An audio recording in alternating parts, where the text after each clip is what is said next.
Namaste. Hello. This is Sonali Gokte, and this is Story So Far Video 1.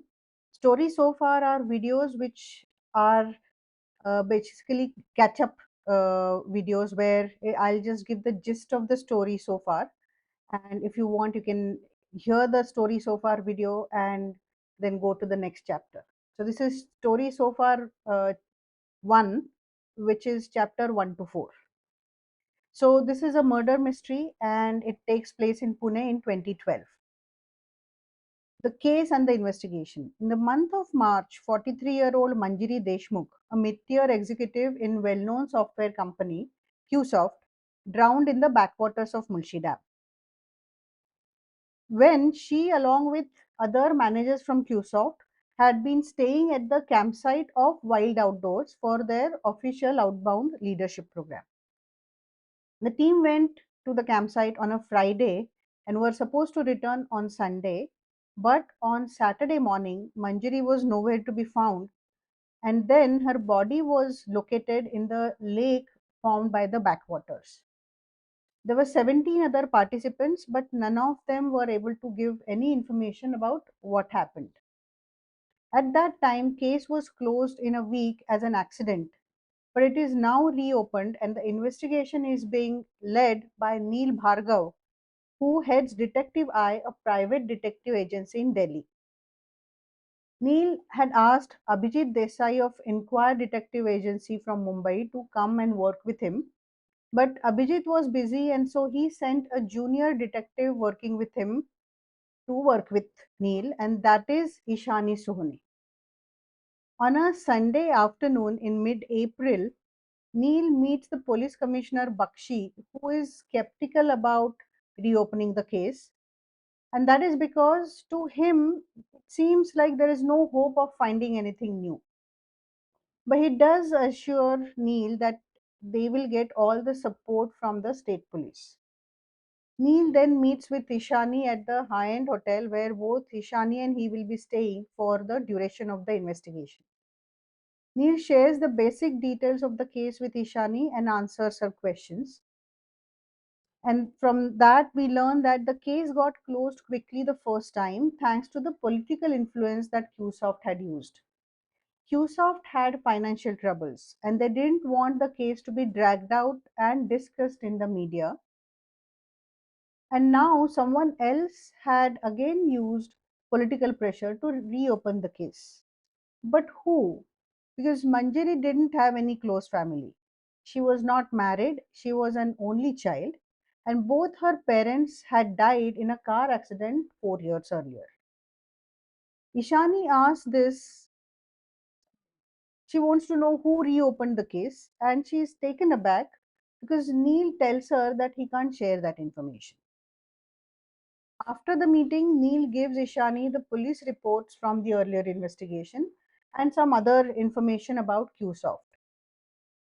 From the details about Qsoft, Ishani learns that there were three women in Qsoft's leadership team in Pune. Total leadership team in Pune was 23, and all three of them were at the offsite. Also, that Atul Vaidya, Qsoft's Pune center head, was the last person to see Manjiri alive on the night of uh, Friday night before she went missing on Saturday morning, or she was not found on Saturday morning. From the police reports, Ishani learns that Jivaji Jadhav of Wild Outdoors had gone to police station when Manjiri went missing, and Inspector More, who was at the police station, went to the campsite with two constables and he also called the fire brigade. They searched underwater and found Manjiri's body at a distance of about 75 meters from the shore. And the only thing police found that could have been used as evidence was a Swiss knife near Manjiri's body, but they were not able to establish the ownership. The postmortem report states that the death had occurred due to drowning between 11:30 p.m. and 1:30 a.m. and that Manjiri had consumed a fair amount of alcohol. The tone of the police report makes it seem like an open and shut case. On Monday, first thing Ishani and Neil do is talk to Dheeraj Seth, the QSoft's HR manager, HR head in Pune. He is clearly unhappy and annoyed that the case is being reopened and says there is nothing more that QSoft can really do. But Neil and Ishani do manage to get him to talk about Manjiri, the person, as he knew her. So Dheeraj tells them that Manjari was with QSoft for 8 years. She was very impressive in meetings because she was articulate and spoke her mind. She was aggressive and unforgiving. She also complained a lot about many things. Dheeraj then adds that one manager reporting to Manjari, namely Lokesh Mehta, had been unhappy because Manjari had said no to his promotion. Lokesh had asked for a joint meeting with HR after that. Manjari had gone to the meeting well prepared and given a lot of data and reasoning why Lokesh was not promoted. Dheeraj also says that Lokesh's ego must have been hurt since Manjari, a woman, had shown his shortcomings. He mentions Ajit and Sandeep, two other managers who reported to Manjari, and that they were okay with her. Another manager who reported to her was Dilip. Dheeraj says it was like she was in love with Dilip, and everyone had expected her to make a case for Dilip's promotion, but surprisingly, she did not. Dheeraj then tells them that one girl from HR, namely Nisha Khanna, had a problem working with Manjari because Manjari was a perfectionist. After that, Dheeraj talks about what happened at the campsite on the night of March 16th and morning of March 17th. He says after dinner, he, along with Gautam and Jayant, went to recreation center, and when he went to his tent, it was past 1 a.m. He was sharing the tent with Hemant Joshi, who was Manjiri's boss. When Dheeraj reached his tent, Hemant was already asleep. The next morning, sessions were to start by 8 a.m. And so everyone except Manjiri were in the dining hall for breakfast by 7:30 a.m. And that is when they started looking for Manjiri. No one knew where she was. Manjari was sharing the tent with Sangita. So Dheeraj asked Sangita, but she didn't know anything. The previous night, Sangita had a headache and had gone to sleep right after dinner. When she got in the morning, Manjari was not there, and Sangita had assumed that Manjari had gotten ready and gone for breakfast already. After searching for Manjari for an hour, Jivaji Jadhav, the person in charge of Wild Outdoors campsite, had suggested calling the police, and Dheeraj had agreed. So Jivaji went to call the police, and the police came along with the fire brigade. And after searching in the water for some time, they found Manjari's body. Then police asked all the people a lot of questions, but people were not in a state to answer clearly. They were in a shock. So the police inspector then talked to all the people again 2 days later, but at QSoft premises. When Ishani asks about the alcohol, Dheeraj says that QSoft does not allow alcohol on the official outside outings, such as this was, and that he does not know where Manjiri had got the alcohol from. When asked whether he knew if Manjiri was a good swimmer, Dheeraj tells them that he knew Manjiri was learning to swim. But then he says she was the kind who might have just gone swimming. She was overconfident.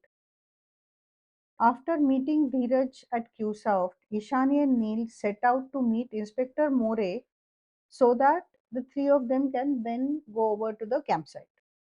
On their way, they discuss their impressions about Dheeraj, that he seemed to clearly dislike Manjari and to be spouting lines he didn't believe in. Also, that he didn't seem like a very honest person.